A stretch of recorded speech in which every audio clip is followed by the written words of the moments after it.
నమస్తే అండి. నేను మీ doctor Pratyusha. Vachaspati Ayurveda multi speciality hospital నుంచి. మధుమేహ వ్యాధిగ్రస్తులు జీవితాంతము గూడా తమతో పాటు ఉంచుకోవాల్సిన ఒక దివ్యమైన ఔషధం గురించి ఈరోజు తెలుసుకుందాం. అదే మిషామ్లకి వటి. మిష అంటే పసుపు, ఆమ్లకి అంటే ఉసిరి. పసుపుని, ఉసిరిని సమపాలలో తీసుకుని రెండిటిని కూడా 7 సార్లు తాజా ఉసిరి రసంలో భావన చేసిన తర్వాత తయారయిందే ఈ దివ్యమైన ఔషధం మిషామ్లకి వటి. మధుమేహ వ్యాధిగ్రస్తులకి రక్తంలో చక్కెర స్థాయిలు ఎక్కువైపోవడం ఒక సమస్య అయితే, ఈ చక్కెర స్థాయిలు ఎక్కువ అవ్వడం వల్ల ఆర్గాన్స్ డ్యామేజ్ అవుతూ కళ్ళు దెబ్బతినడం, కిడ్నీలు దెబ్బతినడం, నరాల బలహీనత రావడం, ఇటువంటివన్నీ కూడా ఇంకొక ఎత్తండి.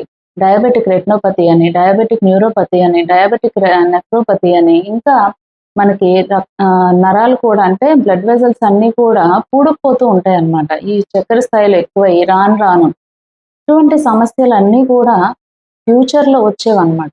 ఇవి రాకుండా నివారించేది ఈ మిషామ్లకి వటి.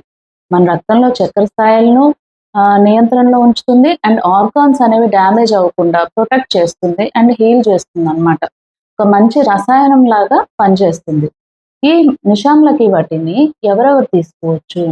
ఎంత మోతాదులో తీసుకోవచ్చు? అనేది మాత్రం మీ ఆయుర్వేద వైద్యులు రోగి చక్కెర స్థాయిలను బట్టి, వాళ్ళ శరీర తత్వాన్ని బట్టి సూచిస్తారండి.